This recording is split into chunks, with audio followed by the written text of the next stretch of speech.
Gary Larson cartoon in The Far Side where it's a simple picture of a horse hospital with a bunch of people walking around with startled-looking horses laying in beds and a textbook opened up saying Chapter 9, Equine Medicine. The caption is Chapter 9. This was the easiest chapter for Mary of all her veterinary studies. It wasn't that long ago there was only one treatment for so many conditions. A horse who was suffering from an injury or ailment had to be put down. Well, that used to be a therapy for, euthanasia was to some degree still is, but it was a therapy for a lot of things that now we just don't even give a second thought about.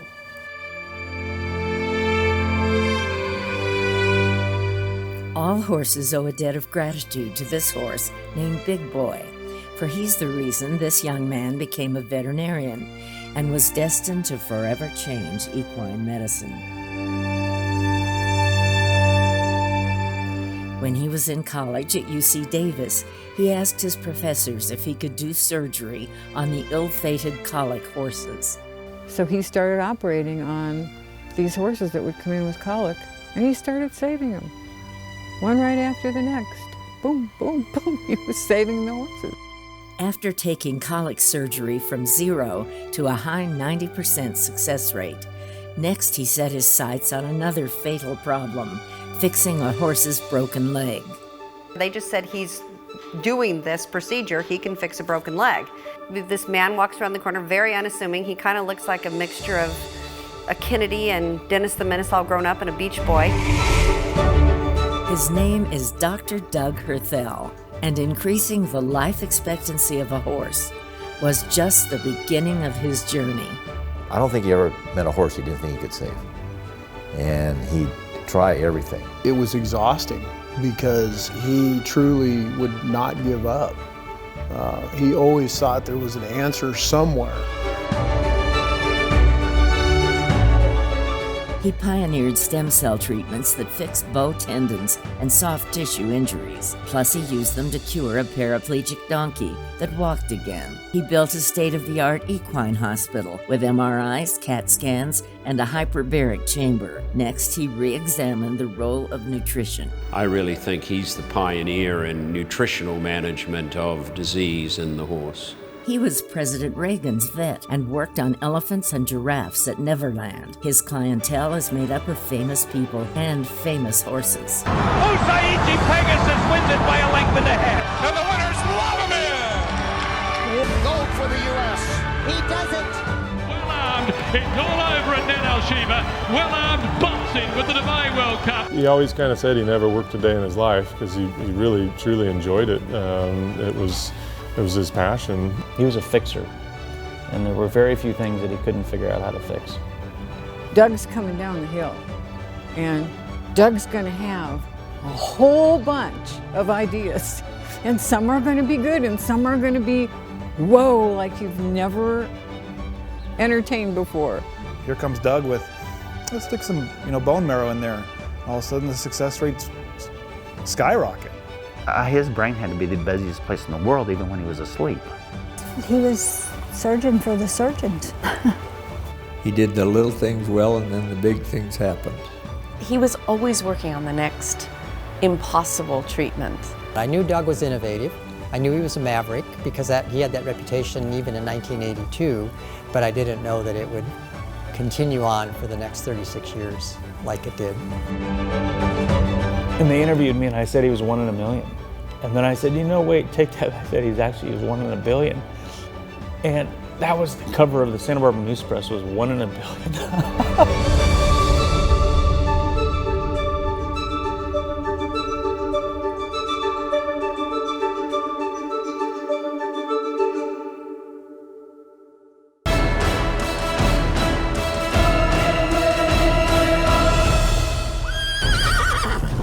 Welcome to Equestrian Nation.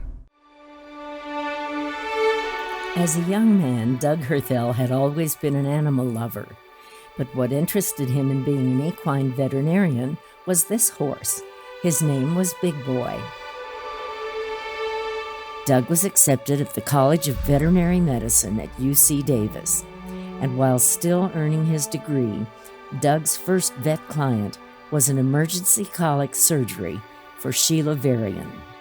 And Doug walked in, and he looked like he was 13 years old, and I thought, oh dear, what is this? But my mare was dying. Who was I to even say anything? Doug saved Sheila's prized mare, who was in foal at the time. Dr. Herthel was one of our alumni from the class of 1971 and one of our distinguished alumni. So the role that we played was to really start at the beginning of his journey as a veterinarian. And one of the primary roles we have is to educate leaders in the profession, and Doug certainly became that. UC Davis is where Doug met his wife, Sue. They shared a dream of opening up a vet equine clinic someday and fell in love with the Santa Ynez Valley and the town of Los Olivos. So when we first moved to Los Olivos, we rented a house. It was just this little cottage type home that had 2 stalls behind, and that was the first Alamo Pintado. And so we would do surgery out on the front lawn, and it was just the 2 of us.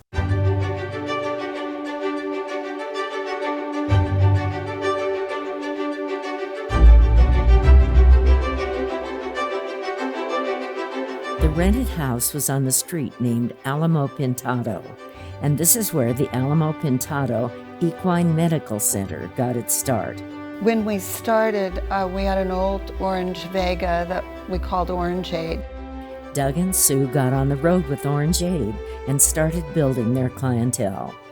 Came a long way from practicing out of an orange Chevy Vega and a mom running anesthesia and mucking stalls. And the construction on the 6-acre vacant land that Doug and Sue acquired was the next phase of living their dream.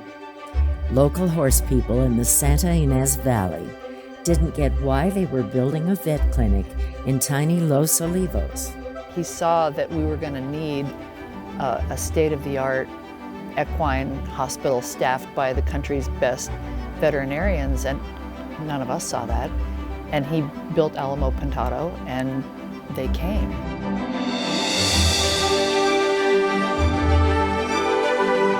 Once the clinic was up and running, the first order of business was to try to save the horses dying from colic. At that time, Doug knew something had to be done, and he knew he had to try. I've watched them suffer so badly because I had 2 options. Let them die on their own. Once in a great while want to get better, but most of them I had to put them to sleep. And that's what, like Doug Herthel, came along and started with abdominal surgery. Doug Herthel started developing colic surgery techniques while at UC Davis with the other vet students in his class. It was a difficult path to go down, but much needed. And I think they did 29 colic surgeries before the first horse survived. So they were really trying to figure out how can you fix these problems. And that was, basically went from 0% success rate to 90% success rate over the years with colic surgery. The more success Doug had with colic surgery, the more cases came into the clinic, which greatly helped him develop his methods. Doug was very much involved in perfecting colic surgeries. He had been doing colic surgeries prior to that, but it was really his passion to save as many horses as he could, to up the percentages of those horses that did come in that had surgical lesions that we could then correct. And if it needed something that hadn't been tried before, he was willing to try it. If it was a special intestinal procedure or a medication or a type of surgery that he could do or a type of instrument that he could use, Doug was all on board to try something new, to try and increase the percentages of chances of a horse surviving successfully and performing afterwards.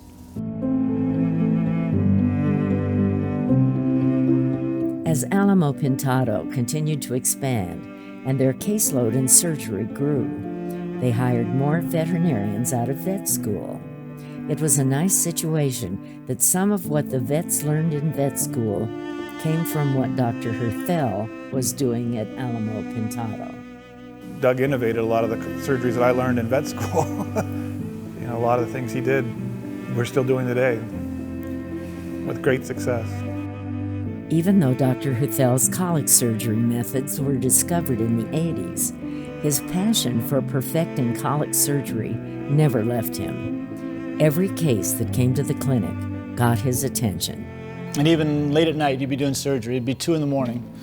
And if it was a difficult colic or something, and I needed help, like, I'm not exactly sure what I got here, I called Doug. He'd answer the phone immediately, and he'd be down there, bright-eyed, 5 minutes later from his house. Oh, thanks for calling. What can I do? You'd be doing a colic surgery, I mean, even the last few years, you know, you'd be doing a colic surgery in the middle of the night, and all of a sudden Doug would walk by at 2 in the morning. You're like, hey, Doug, what are you doing? I just wanted to see what's going on. You know, anything I can do to help, you know? You know, and he didn't need to be there at 2 in the morning, but he was. Dr. Herthel's success in treating colic was the first milestone in what was to be a career of major contributions to equine medicine. And while he maintained his interest in curing this serious health problem, there were more challenges on the horizon. Challenges calling for the knowledge and talent of this incredible man.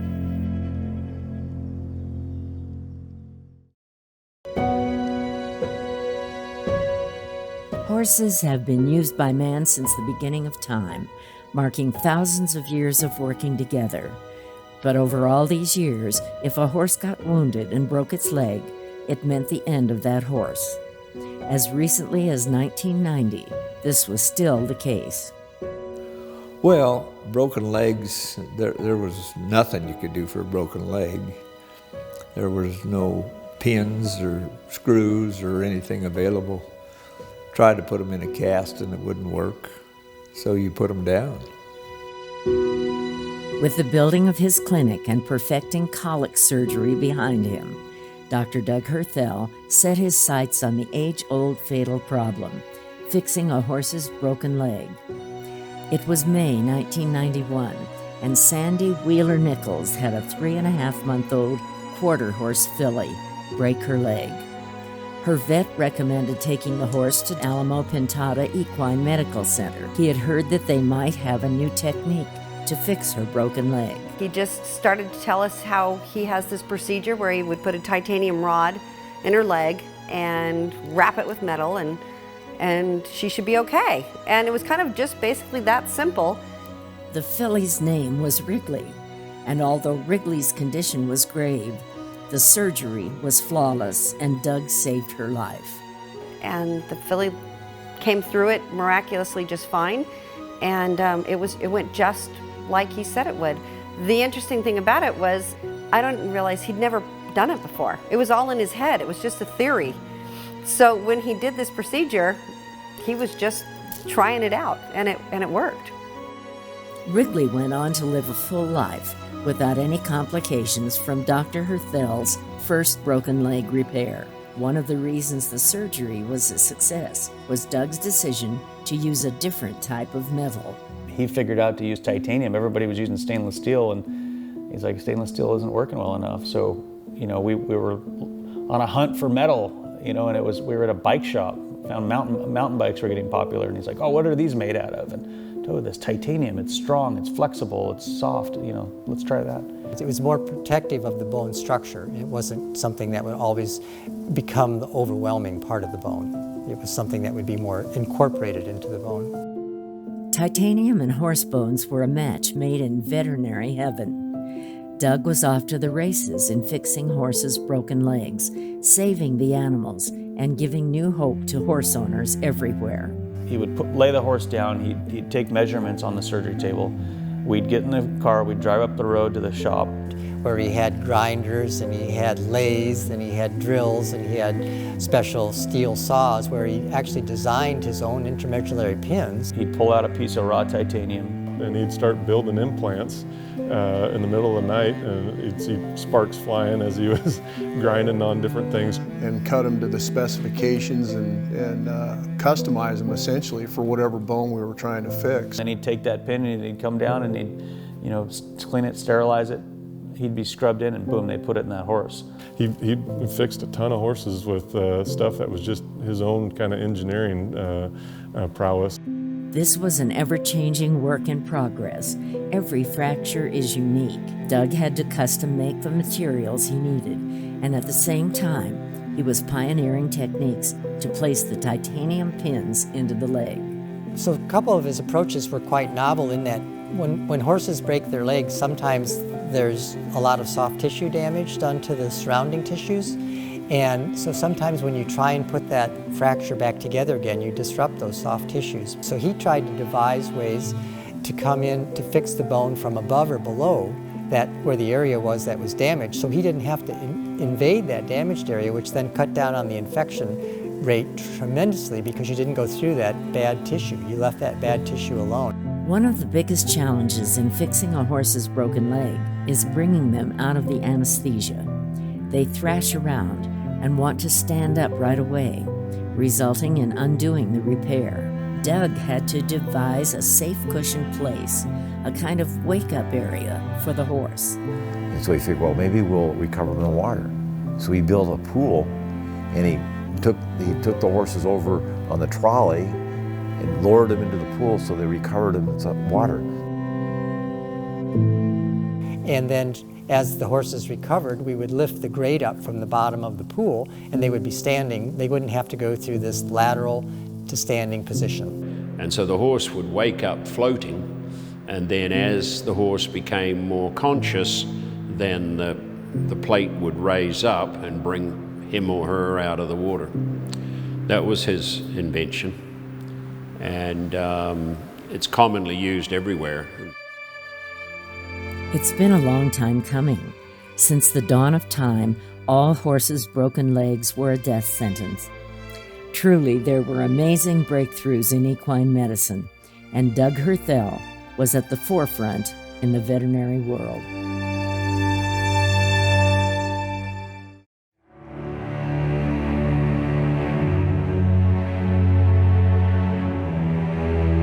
People here are all special, and Doug made that happen.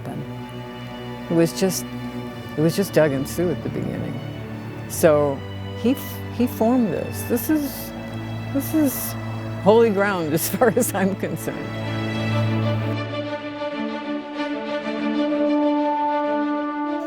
Don't go to Disneyland or to SeaWorld, go see Doug Herthel's place because it's magical. And of course it is kind of a veterinarian's dream. This was always the dream in the hearts of Doug and Sue Herthel, and with hard work and divine inspiration, they made it happen.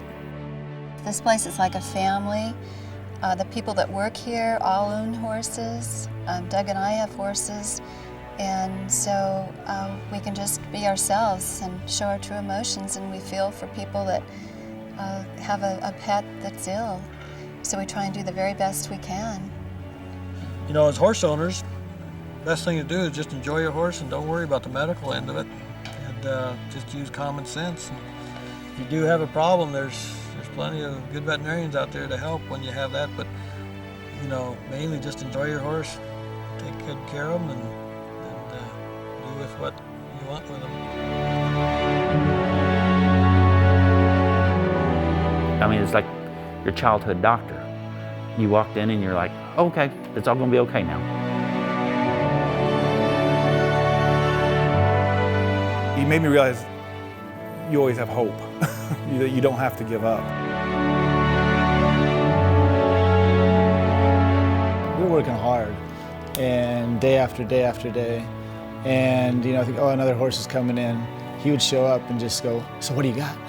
What is it? Oh, need any help? Always. Always be enthusiastic and excited about the next case. This place has got a legacy of performance, a legacy of excellence, of trying to find out everything they can to be able to help the animal be the best they can be. I could always stop by the clinic and, what are you up to now, Doug? And there would always be something new that no one had ever thought of that he was trying.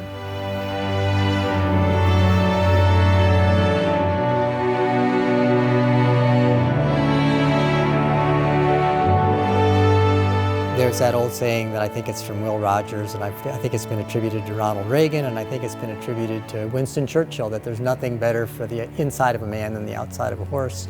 And I always said there's nothing better for the inside of a horse than Doug Herthel working on the outside of that horse, because he could really fix him. That's how I remember Doug.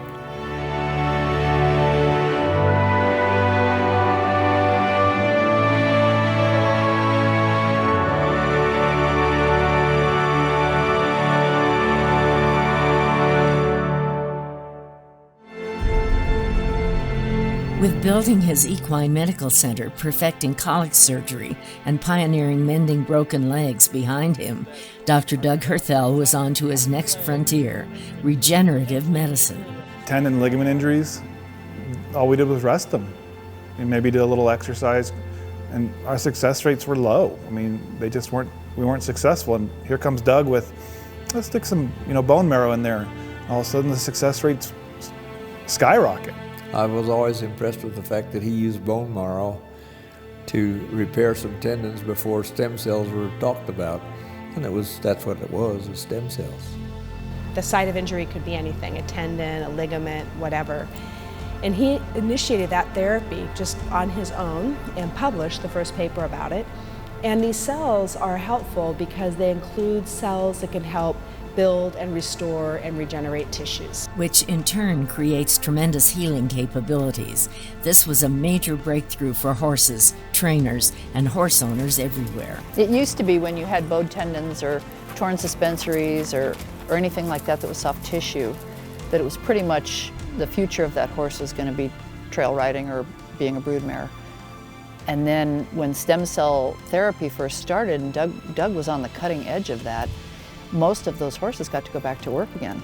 Hunters and jumpers, reiners, cutting horses, other types of breeds as well, and other uses of the horses were able to come back and become fully functional. We see bowed tendons all the time, and they're, those horses get second careers, they get second chances or third chances. Dr. Herthel went on to explore using stem cells for other chronic situations. Using stem cells systemically as well as locally in big numbers for laminitis, which is a huge problem in the horse, and when you get to a certain level you can't do anything for them. And so he had some dramatic saves there before anybody else was using them. This donkey named Eli came to Doug's clinic paralyzed. Like a paraplegic, laying there, could not get up at all, and they kept treating it and treating it.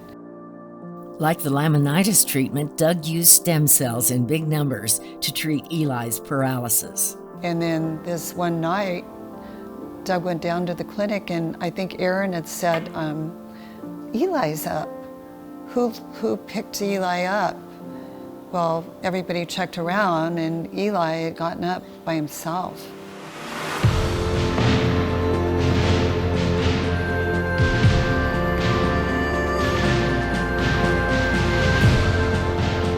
That's quite an accomplishment, healing a paralyzed donkey to walk again. The mainstream media heard about Doug's miracle treatment for Eli. And we were getting calls from all the major news outlets, media. They wanted to interview him, and he didn't want any of it. He didn't want the spotlight. Doug shared all his successes with stem cells with his veterinary colleagues, and today they are widely used all over the world. With building the clinic and staying on top of equine medicine, Doug and Sue Herthel were also building something else, a family. My childhood was really growing up watching my dad save people's horses and figure out how to save people's horses. Doug and Sue had two sons, Mark and Troy. My 5-year-old daughter, she watches me do surgery almost every day, and it doesn't even bother her, and that was the same way when I was as a kid. I didn't even think about it. It was normal. You grow up around it, you grow up seeing it, and obviously you knew what was taking place was to hopefully save that animal's life. Troy is a surgeon at the clinic, and Mark heads up Platinum Performance. Mark married Erica, and they have 2 children, Kendall and Ryder. Troy married JC, and they have 2 girls, Crosby and Piper. My best memories of my dad are, watching him with my children, with his grandchildren. And he was always with them, like holding them. Any chance he could be with his grandkids, right. He took it. Yeah, So, no matter what it was, he'd be there in a heartbeat. Yeah. Wonder what they want to be when they grow up? I really, really want to be a veterinarian when I grow up. And it's really fun to me, and I love being there and stuff. And the apple doesn't fall far from the tree award goes to Ryder Herthel. Ryder looks just like him, and Ryder acts just like him, and Doug was a pretty mischievous little guy. I hear from his brothers and his sister. A very scientific mind, always thinking and always tinkering, and Ryder is that child. The grandkids spend a lot of time at the clinic, and like their grandfather, they love it there. The miniature version of Doug already has his future plans in place. Well, what I think I'm gonna do is I want to be in the NFR, and I might want to be a surgeon for horses after if one of them gets hurt in the NFR. There's always room for a bull riding surgeon at the clinic. But the empty spaces left by Doug's passing are filled with rich memories now, and with the sounds of a loving family who stand firmly on his shoulders.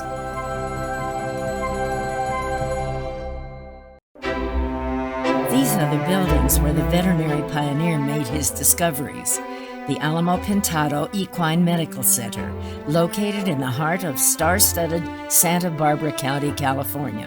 Although he had many famous clients, he was not someone to drop names. He was not somebody to tell you who he worked for. He was very private in that regard.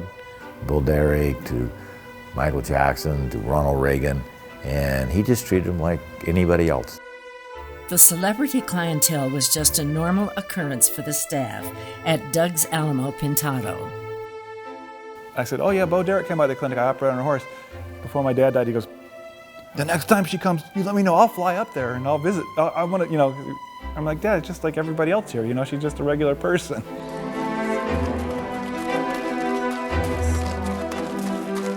Movie star Bo Derrick came to the Santa Ynez Valley to live her dream of having horses.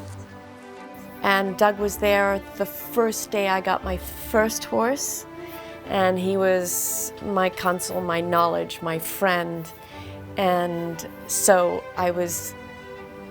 he was there at the beginning of this dream come true, and everything I learned about horses was from Doug.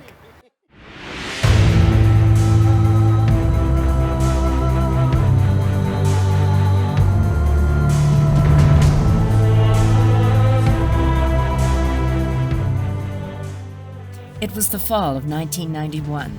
A new equine TV series was just started, and a feature on Bo Derrick was in the premiere episode. The series was called Horse World, and it ran on the Fox Sports Network for 10 years. After filming the Bo Derrick story for Horse World, Bo took producer-director Dan Wyand over to see the vet clinic at Alamo Pintado and meet Dr. Herthel. I thought so much of Doug and what Doug was doing, and I knew it was so groundbreaking. And after spending the day with you and everyone, I had a feeling you would be impressed and that you would enjoy it. And I remember just sort of sitting back and seeing you all talk, and it made me feel really good. From that meeting for the next 10 years, Wyand would do stories on Horse World, on Dr. Herthel's accomplishments in equine medicine. Because the TV series went to a big national audience, Doug liked that the TV viewers were horse owners, who in turn accelerated the process of getting the word out about the advancements he was doing at the Alamo Pintado Clinic. The Horse World TV series was the predecessor to the Equestrian Nation series, produced by Dan and Kim Wyand for RFD-TV. When Equestrian Nation produced the 3-part series on President Reagan in 2016, it was Doug Herthel who co-produced that series and opened all the doors for the access to the Young America's Foundation, Reagan's Ranch, and interviewing Secret Service agent John Barletta, Reagan's writing partner. Sadly, both John Barletta and Doug Herthel passed away within 1 month of each other in 2018. 3 individuals, a triumvirate of exceptional men, drawn together by history and their love of horses.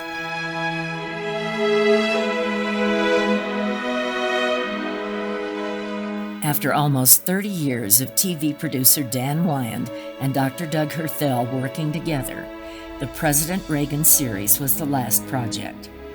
The last question in the last interview Wyand did with Doug: what do you think horses do for people like President Reagan? I think stress relief, allows one to get away from the phone and other people, and it's enjoyable. It's very enjoyable, and you can get some great thinking done, and the horse allows you to get out and get away. Pretty much, people that like horses are really, really nice people.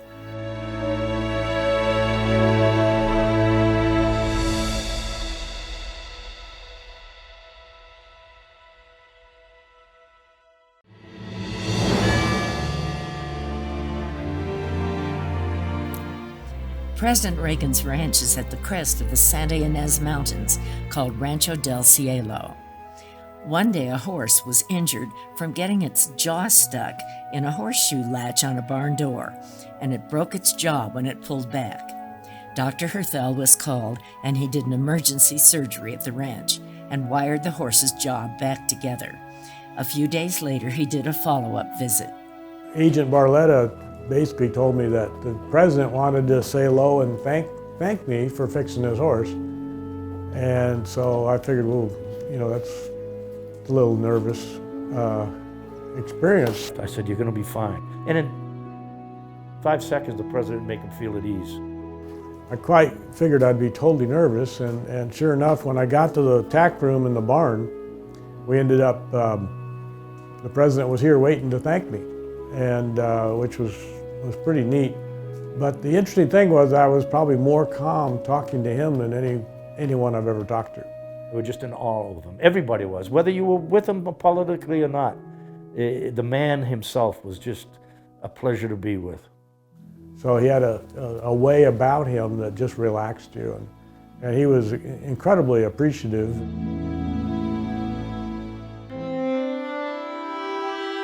In the midst of his presidency, Ronald Reagan in Washington, D.C. was advised that an older horse back at the ranch had health problems, and the decision ultimately was to put the horse down using very humane means.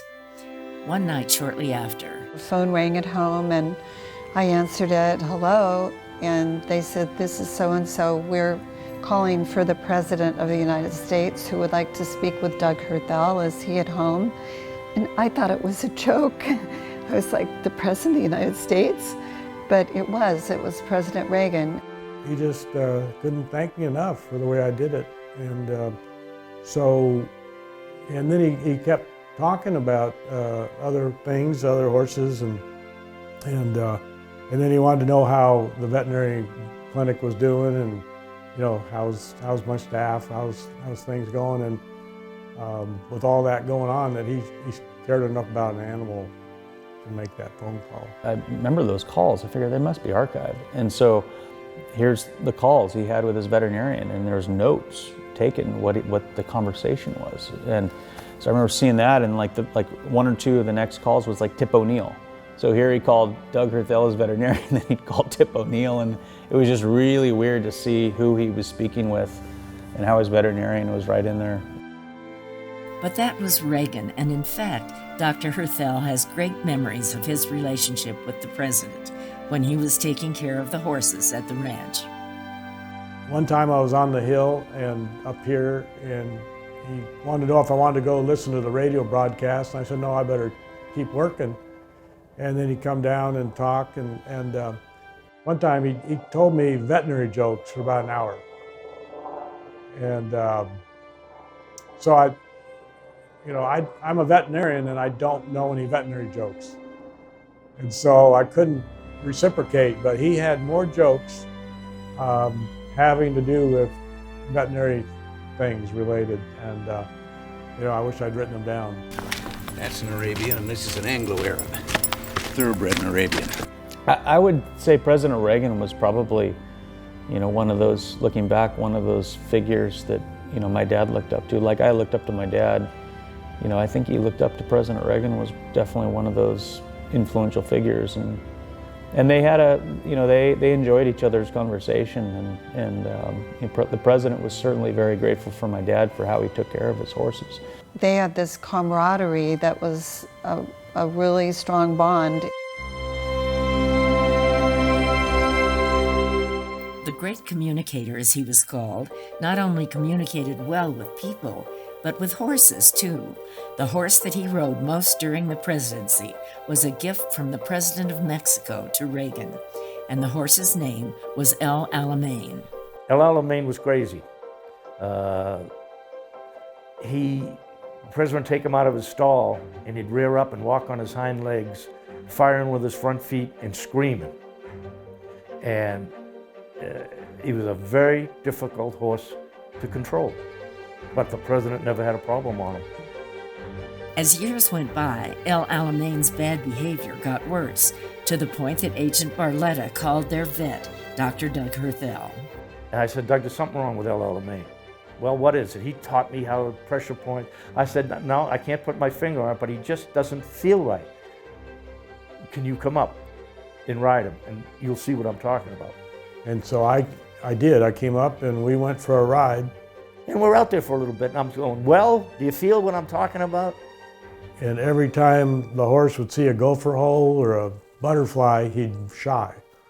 And I could not find anything wrong with his eyes, but after I got off the horse, I was a nervous wreck. He says, John, there's nothing wrong with this horse. I just don't believe you let the President of the United States ride this idiot horse. With Reagan well into his 70s, it was strongly recommended to the president by the U.S. Secret Service that it's not worth the risk for him to continue riding El Alamein. It was difficult because that was his love, and when the Secret Service had to tell him he couldn't ride the horse anymore, you know, it was pretty tough on him. President Reagan gave El Alamein to Dr. Herthel to live in a pasture at Alamo Pintado Medical Center. Before we totally retired him, I thought, this is one of the most strong horses I've ever seen. I'm going to try and do some endurance riding with him and some ride and tie work. So Doug got El Alamein and himself prepared to compete in a 50-mile endurance race. He just wanted to run away with me, and then he'd see a little hole, and he'd do 180, and he'd dump me 2 or 3 times on this race. Meanwhile, there's all these hundreds of horses running by. And so we finished the 50-mile race. He didn't even seem like it meant anything to him. Everyone made it home safely, and so he was retired to the pasture. And then there was the Herthels' trip to Washington, D.C., and President Reagan had planned a special surprise for them.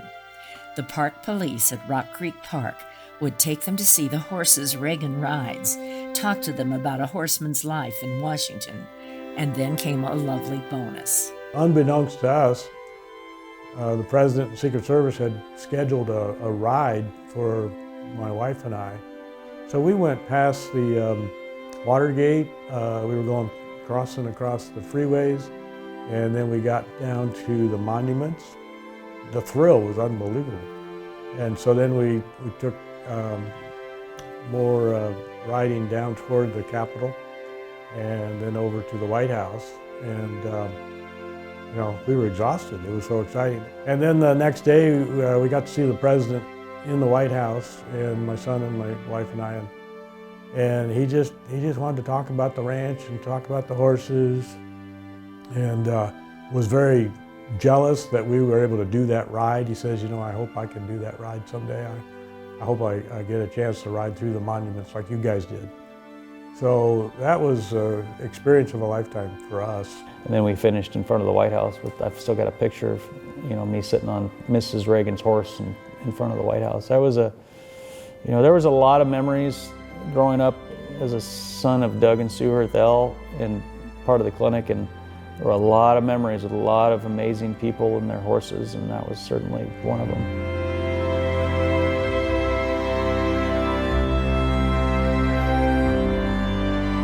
What a great trail ride for a historian, a patriot, or just a horse lover. To have the opportunity to see our nation's capital on the back of a horse, to retrace the land where Washington and Jefferson and others of our founding fathers would have ridden, and to realize the importance of all that has happened here.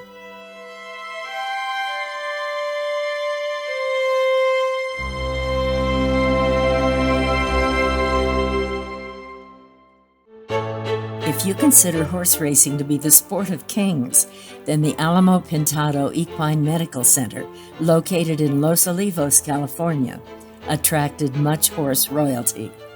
Renowned veterinarian Dr. Herthel was the reason they came. But he took care of many, many horses that won big races all over the country. It's all over and then Al-Shiba. Well-armed bolting with the Dubai World Cup. Usaichi Pegasus wins it by a length and a half. And the winner's Alamein. Dr. Herthel was known for his vast knowledge in equine medicine. Once a racehorse owner experienced the care they got from Alamo Pintado. And then they wanted all their horses to come here because a lot of people had horses with 2 or 3 different trainers. But because Neil sent them here, or Baffert sent them here, or Lucas or somebody else, all their horses came here. He couldn't do all the breakthroughs and have the funds to try things if it weren't for the racing industry, because those people can afford to try the latest treatment, to do a surgery, and that racing, keeps all these medical centers going. The Alamo Pintado Clinic, started by Doug and Sue Herthel, was always on the cutting edge of the latest medical technology. We invested in the future of medicine and surgery so that you could do the most outstanding job because you had the capabilities to do it. With the MRI that he's put in, with the bone scan, with all the advanced imaging, it's really helped the therapies that he's developed. Besides all of the state-of-the-art imaging tools installed at the clinic, Dr. Herthel was also open to any instrument or protocol that helps the horse heal. He was the first veterinarian to recognize the potential of hyperbaric oxygen therapy in horses. It's well documented in humans, but he was first to ever use it in horses. Hyperbaric oxygen therapy produces an increase in the plasma volume fraction of oxygen, which helps the healing process. Cindy Riley had an older horse who was recovering from colic surgery, but was not doing well. Put her in the hyperbaric chamber. Oh my gosh, within 3 days, she was like out of here. It was crazy. It just healed her. Always having his pulse on the latest technology to help the horses get better was only part of the puzzle. To Dr. Herthel, the art of equine medicine did not depend solely on equipment to fix things, and his never-ending quest to help horses took him back to a new and groundbreaking study into equine nutrition. So his idea was, even though I'm a surgeon and I love surgery and I love fixing things, it was more like, I wonder if there's a way that we could prevent some of this, if we could head off some of these injuries, if we could head off some of these illnesses, if we could head off some of these colics. So that's where he became interested in the nutrition. He had a passion for the horse getting better, quicker after surgery. He hated seeing a horse go home looking worse than it did coming in. He thought every horse should go home looking better and better and better, and he thought the key to that was nutrition, and he's right. So Doug started extensive research on what was missing in horses' diets. What would make them stronger, healthier, better able to resist disease and injury? He came up with a mix of nutrients that began to make a difference. He was calling it Equiminimin. And I kept thinking, that's a strange name, Equiminimin. Sue had seen the impressive results of horses using Doug's new nutritional supplement. So I thought, oh my God, he's on to something big. But she knew that calling it Equine wasn't a good fit, so Sue came up with a more suitable name. And Doug was in the surgery room working on a horse, and I opened the door, and I just said, I think I've got your name, Platinum Performance. And he went, sounds good. With its new worthy name, Dr. Herthel kept tweaking his formula of nutrients. You know, that started with a coffee grinder, literally, you know, and an idea in his mind of how to just do things better. Down at the same shop that he'd made the bones nails in was the same shop that he started grinding up his Platinum Performance in. You know, he didn't have anybody to make the product, so once he got it figured out, he'd go up there, he had all the equipment, and he'd make a batch. And in this modest workshop, where Doug engineered pins to fix broken legs, he's about to change the world of nutrition.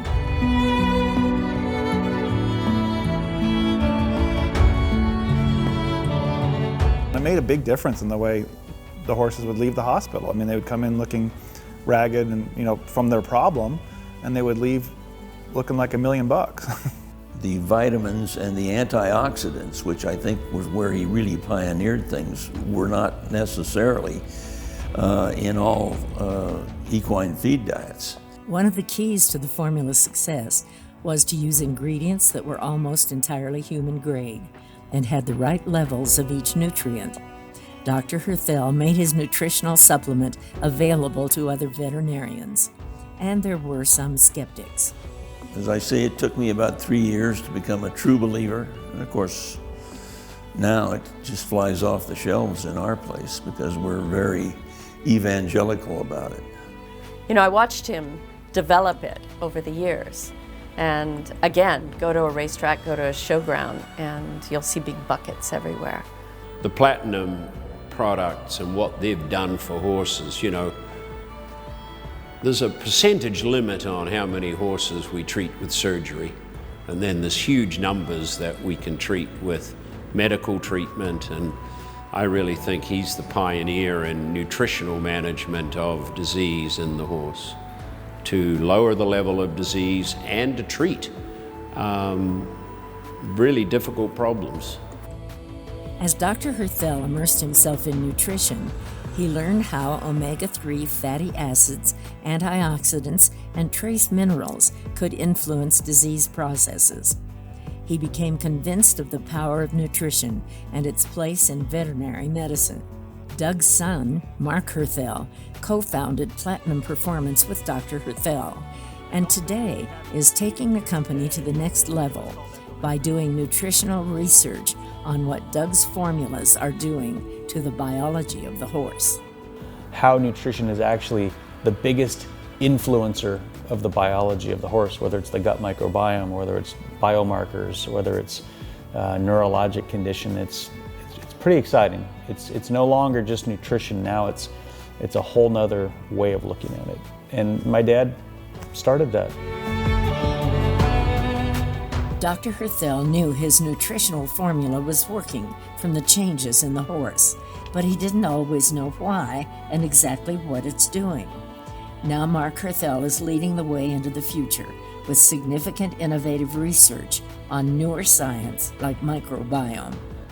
Well, the microbiome is one of the biggest frontiers in medicine, most exciting, and really that's what my dad was doing. He was feeding the gut microbiome of those horses. And this is a project that we're really excited about because what we want to Taking a giant step forward, with Platinum Performance, Mark Herthel is bringing equine and human medicine to the table to work together. We're able to make scientific wellness something that is practiced every day in equine veterinary medicine, and that will help on the human side to help inspire that becoming a way of practice in the human side. It's a little more complicated in the human side, but we're already working with some of the top people in the human field that are doing that, and they're excited about working with the veterinary community and working with horses specifically. So by these forces joining hands, hopefully, and I'm sure it'll happen. Some of these disease processes can be understood better to advance human medicine through what they've learned in horse medicine. The Platinum Performance Summit was an event in Denver, Colorado, and brought together equine practitioners and leading medical researchers to learn from each other, with the goal of advancing healthcare for both humans and horses. And we're very excited about that because we think there is a lot that you can learn by going back and forth across the species. And there's also certain things that you can do in a large animal model that you simply cannot do in humans. One of those being controlled diet studies.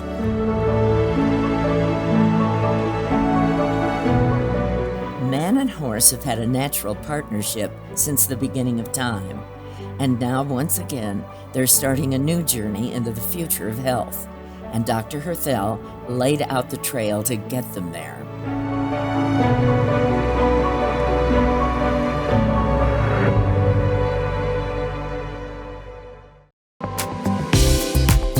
He looked like he should be at the beach, sitting in Newport, not, you know, with his arm up the back of a horse.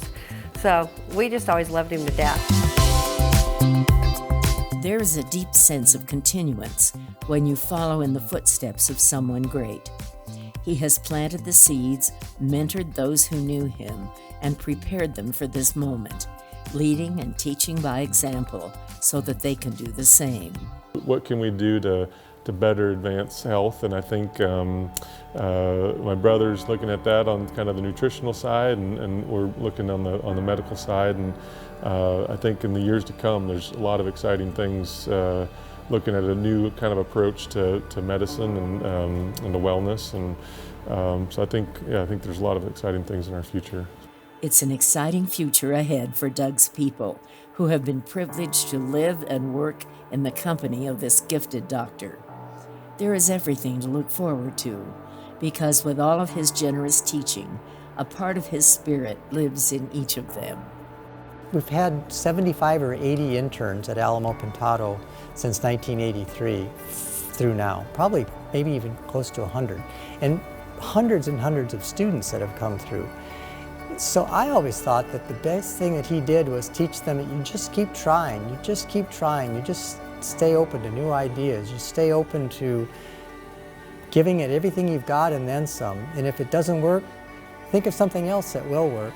That's what he taught all of us, everybody that's worked for him, with him, around him, and all the students and all the interns and externs that have come through. That's what he taught them. And that's what's the lasting legacy of Doug, I think. Many times most people regard as being insurmountable. That's not the way he approached things. He always approached things with a positive attitude. I guess the not giving up part, I think, will always be what he taught me the most. Just the horses will amaze you what they can pull through. When you can sit around and talk and say, oh, well, we had this case and Doug did this and then we did this and then Doug did this, and the teaching goes on. The systems he set up and the ideas he instilled in all of us made us able to move on and to continue. And like, our care of the horse hasn't changed one bit, or our philosophy in caring hasn't changed one bit. It'll evolve. It'll evolve beyond what Doug developed, but that's because of the things that Doug told us and taught us how to do. The vision he instilled in the clinic, the vets at the clinic, I think even the stall cleaners at the clinic feel like they have a responsibility to do the very best they can every single day when they get there.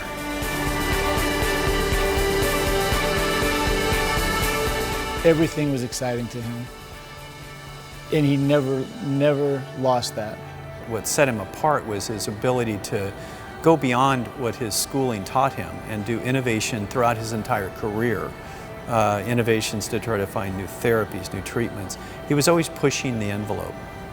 I mean, if you went there and there truly were no options, there probably were no options. Like, he was very cutting edge, always. We used to say Doug doesn't know the word no. He doesn't know that, no, Doug, you shouldn't try this, or no, you couldn't try this, or no, that won't work, because that wasn't part of his vocabulary.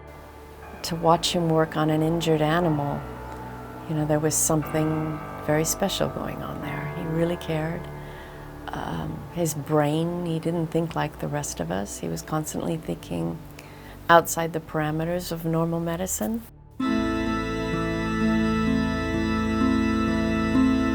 The people who knew Doug best came to recognize a signal when his brain was kicking into high gear. You know, sometimes he'd be humming when he'd be trying to figure out a problem. He didn't, you know, it was just, I don't know what he was channeling, but it was something powerful. He would hum. He'd go, and I would think, oh my goodness, he's digging deep because he's coming up with something that nobody's ever done, and it would work. So Susan Herthel and I would just look at one another when things were really getting bad and Doug started to hum, and if Doug starts to hum, everything is going to be okay.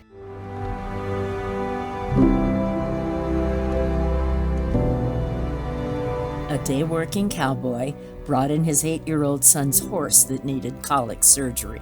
The boy didn't want to lose his horse that he rode every day. It was his best friend. Although the ranch family couldn't pay for the surgery, Doug did it anyway and saved the boy's horse. Probably about 2 weeks after that horse had gone home, I walked up into the office in the evening, and my dad was sitting in his office and he was crying. And I've never seen my dad really cry before. And so I was kind of going, what is going on? And I walked over and he was reading this handwritten letter, and it was from this 7 or 8-year-old boy, and it was him thanking my dad for saving his best friend. But the kicker was the boy said he didn't have any money. He looked through his piggy bank and it wasn't getting enough to pay for the surgery. And his only valuable item that he had was a pocket knife, and he put that in the letter. And so my dad was sitting there holding his pocket knife with tears streaming down his face. And I think that probably meant more to my dad than, you know, probably anything.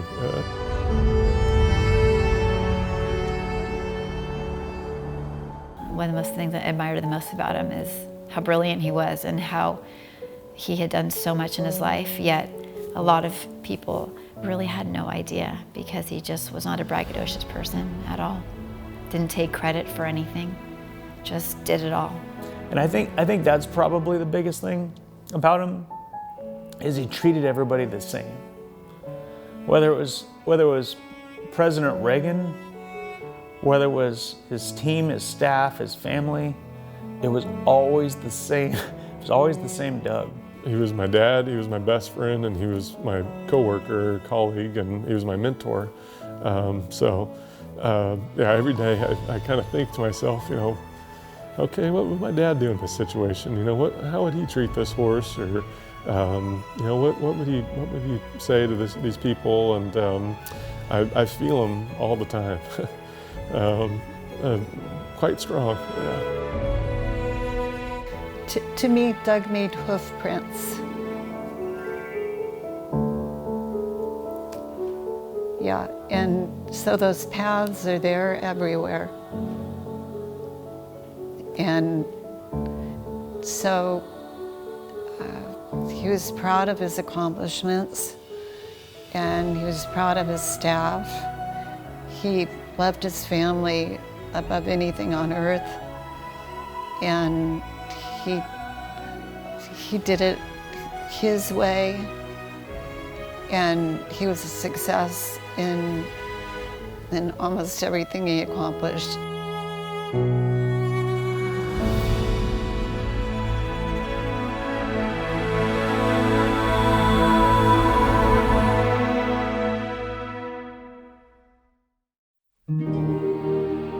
We come into life as a promise that we can learn and grow and use our talents and abilities for a greater good.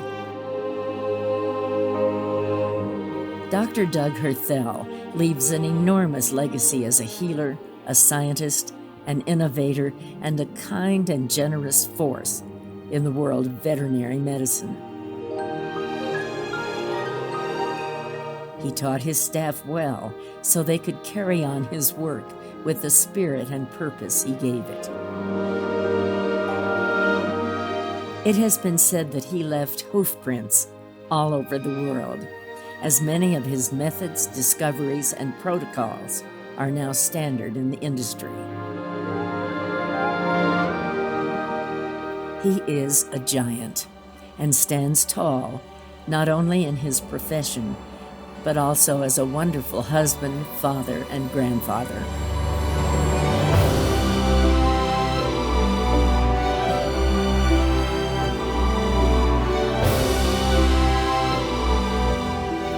Truly and in every way, Doug Herthel fulfilled the promise of his life.